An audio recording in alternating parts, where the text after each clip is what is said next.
Hello students, class 12 physics. आज हम discuss करेंगे हमारा नेक्स्ट केस। हमने क्या स्टार्ट किया था कल? हमने स्टार्ट किया था refraction at convex spherical surface. ठीक है, तो उसका फर्स्ट केस हमने डिस्कस कर लिया था कि जब ऑब्जेक्ट रेयर मीडियम के अंदर होगा तो इमेज कैसी फॉर्म करती है, रियल फॉर्म करती है। ठीक है, तो इन सबके केसेस के अंदर जो लास्ट रिजल्ट है वो हमें सेम ही मिलेगा, μ2 by v minus μ1 by u is equals to μ2 minus μ1 by r। ठीक है, तो आज हम डिस्कस करेंगे जब ऑब्जेक्ट लाई करेगा रेयर मीडियम में और इमेज कैसी फॉर्म करेगा, वर्चुअल इमेज। ठीक है, so when an object is situated in rarer medium very close to the convex spherical surface, its virtual image is formed in the rarer medium। जब object जो है वो सिचुएटेड है rare medium के अंदर और वेरी क्लोज है convex spherical surface के, तो जो इमेज है वो कैसी फॉर्म होगी, वर्चुअल इमेज फॉर्म होगी। ठीक है, तो जो कैसा होना चाहिए, बहुत ही ज्यादा क्लोज होना चाहिए। So let O be the point object in the rarer medium and situated on the principal axis and close to the pole of the refracting surface। तो ये कह रहा है कि O पॉइंट यहाँ पे है जहाँ पे पॉइंट ऑब्जेक्ट जो है वो प्लेस्ड है रेयर मीडियम के अंदर और ये पोल के बिल्कुल क्या है, पास है, नजदीक है। ठीक है, a ray of light OP incident normally on the refracting surface along the principal axis passes undeviated into the denser medium। ठीक है, तो यहाँ से फर्स्ट रे जो है वो बिल्कुल नॉर्मली यहाँ से प्रिंसिपल एक्सिस पे लाई कर रही है और पास कर जाएगी अनडेविएटेड, मतलब कोई भी डेविएशन शो नहीं करेगी। A ray of light OP incident normally on the refracting surface along the principal axis passes undeviated into the denser medium। So another ray of light OA incident at A at an angle of incidence I get refracted towards the normal. Let R be the angle of refraction. The two rays do not meet but appears to come from the point I on the principal axis and therefore I is the virtual image of the point O।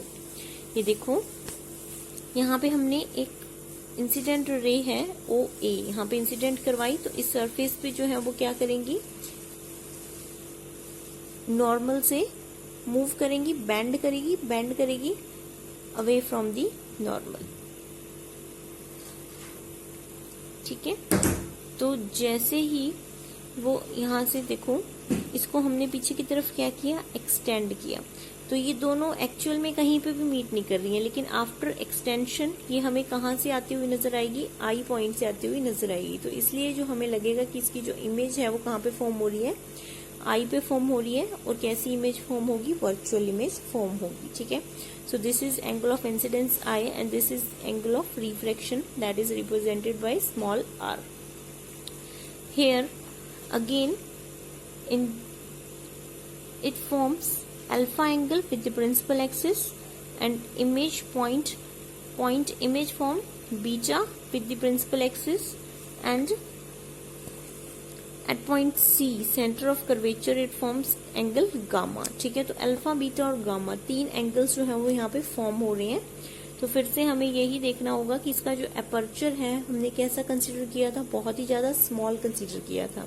तो अगर small aperture है इस convex surface का, spherical surface का, तो उसकी वजह से क्या होगा, ये एंगल जो फॉर्म होंगे ये भी कैसे होंगे, very very small. So alpha, beta and gamma are very very small angles. ठीक है, तो अगर वेरी स्मॉल एंगल्स होंगे तो हम अल्फा को कैसा लिख सकते हैं, टेंजेंट अल्फा लिख सकते हैं, बीटा को कैसे लिख सकते हैं, टेंजेंट बीटा लिख सकते हैं, and gamma is equals to tangent gamma.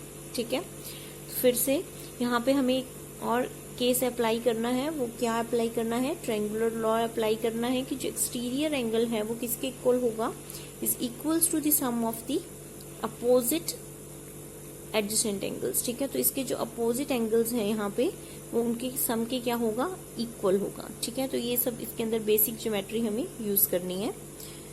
तो यही लिखा है, देखो अल्फा एंगल, बीटा एंगल और गामा एंगल रिप्रेजेंट कर दिए, उनके नेमिंग दे दिए हमने। तो यहाँ से हमने क्या किया, एक परपेंडिकुलर ड्रॉप कर लिया on the principal axis A N. तो आई एंगल ऑफ इंसिडेंस जो है, अगर हम ट्राइंगल AOC की बात करें, ठीक है, सो AOC ट्राइंगल के अंदर आई कैसा होगा, एक्सटीरियर एंगल होगा और अल्फा और गामा इन दोनों के सम के इक्वल होगा। So I is equals to alpha plus gamma. तो इसको हम tan की फॉर्म में लिख सकते हैं, I is equals to tan alpha plus tan gamma. ठीक है, tan अल्फा की वैल्यू अगर आपको फाइंड आउट करनी है तो कैसे लिखेंगे, इस राइट एंगल ट्राइंगल की हेल्प से हम tan अल्फा की वैल्यू जो है वो फाइंड आउट कर सकते हैं। tan अल्फा किसके इक्वल होगा, परपेंडिकुलर बाय बेस के इक्वल होगा। ठीक है, सो इन ट्राइंगल AON, AON के अंदर देखो tan अल्फा की वैल्यू क्या आएगी, AN बाई ON। ठीक है, सिमिलरली tan गामा अगर आपको फाइंड आउट करना है तो आप कौन सा ट्राइंगल कंसीडर करेंगे, राइट एंगल ट्राइंगल ANC।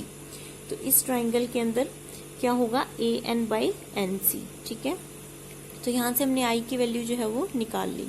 अब हमें पता है कि जो ऑब्जेक्ट O जहां पे प्लेस्ड है, ठीक है, O पॉइंट और P पॉइंट जो है वो क्या है, very very close to each other. तो बहुत ज्यादा अगर एक दूसरे के क्लोज हैं तो हम लिख सकते हैं कि ये डिस्टेंस जो है वो अप्रोक्सीमेटली इस डिस्टेंस के क्या होगा, इक्वल होगा। ठीक है, सो अप्रोक्सीमेटली जब इसके इक्वल होगा तो NO जो है वो किसके इक्वल आ गया, PO के equal, and NC is approximately equals to PC। ठीक है, तो ये डिस्टेंस इसके क्या हो जाएगा, इक्वल हो जाएगा। तो यहां से हमने I की वैल्यू जो है इसके अंदर सब्स्टिट्यूट की अगेन।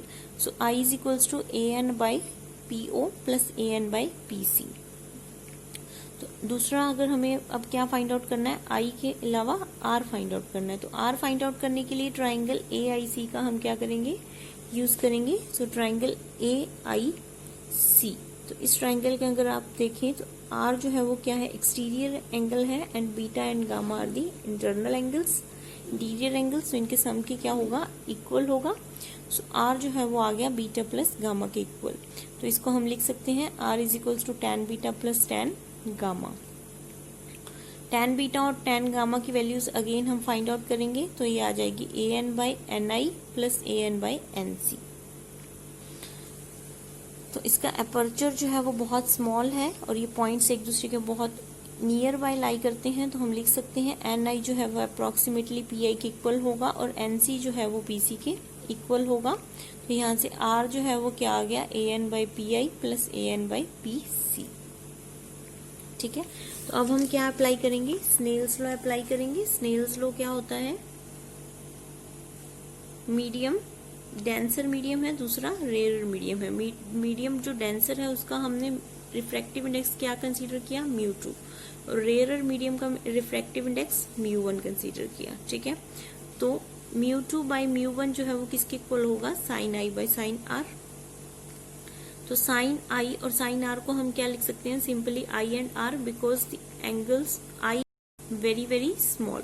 ठीक है, तो इसको हमने रिप्लेस कर दिया I और R से। So μ1 I is equals to μ2 R।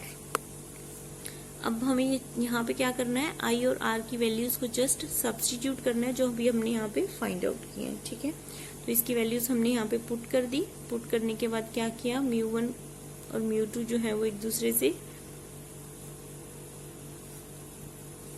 Just हमें यहाँ पे क्या करना है, PO की वैल्यू, PI की वैल्यू एंड PC, इन तीनों की वैल्यूज हमें क्या करनी है, पुट करनी है। ठीक है, तो ये हमें पता है साइन कन्वेंशन के अकॉर्डिंग जो डिस्टेंस अलोंग होंगे इंसिडेंट रे के, ठीक है, जहां पे हमने रे इंसिडेंट किए तो उसके अलोंग अगर आप डिस्टेंस कंसीडर करेंगे तो वो कैसे लेंगे, पॉजिटिव लेंगे। ठीक है, अगर आपके डिस्टेंस जो है, अगर आप जो फाइंड आउट कर रहे हैं वो कैसा है, डिस्टेंस अगर अगेंस्ट है, ठीक है, उसके इंसिडेंट लाइट के क्या होगा, अगेंस्ट होगा, मतलब अपोजिट होगा, तो आप कैसा कंसीडर करेंगे, उसको नेगेटिव कंसीडर करेंगे। ठीक है, सो PO जो है वो कैसा आएगा, -U, और PI आया -V, एंड PC आ गया +R। ठीक है, तो सेंटर ऑफ कर्वेचर जो है वो अलोंग द इंसिडेंट रे है। तो फिगर से भी आप देख सकते हैं, this is U, this is V and this is R। So μ1 by -U minus μ2 by -V is equals to μ2 minus μ1 by R। तो ये हमारे पास आ गया है रिक्वायर्ड रिजल्ट। तो रिक्वायर्ड रिजल्ट हमारा क्या होगा, μ2 by V minus μ1 by U is equals to μ2 minus μ1 by R। तो यही हमें क्या करना था, फाइंड आउट करना था। Thank you.